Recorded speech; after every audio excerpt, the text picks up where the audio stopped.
Welcome viewers, প্রতিদিনের মতো আজও চলে এসেছি আমার লাঞ্চের থালি নিয়ে।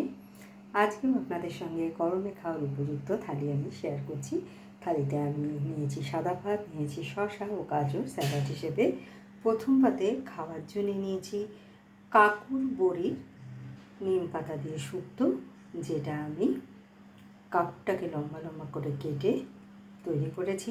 প্রথমে কড়াইয়ে তেলে বড়িগুলো ভেজে তুলে নিয়ে ওই তেলের মধ্যেই আমি 5 ফোড়ন দিয়ে ওর মধ্যে নিম পাতাগুলো ভেজে লম্বা টুকরো করে কেটে রাখা কাকুর, একটু আদা বাটা, নুন, হলুদ, সামান্য মিষ্টি দিয়ে তৈরি করেছি। নিয়েছি খানিকটা পাঁপড় ভাজা, তার সাথে খাওয়ার জন্য নিয়েছি অরলের ডাল, যেটা আমি শুকনো লঙ্কা, সর্ষে, জিরে, কারি পাতা ফোড়ন দিয়ে টমেটো দিয়ে রান্না করেছি।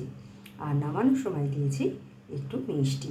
নিয়েছি তেলাপিয়া মাছের টক, যেটা আমি তেঁতুল দিয়ে রান্না করেছি। ফোড়নে দিয়েছি 5 ফোড়ন আর শুকনো লঙ্কা, আর নুন, হলুদ ও সামান্য মিষ্টি দিয়ে আমি এটা তৈরি করেছি।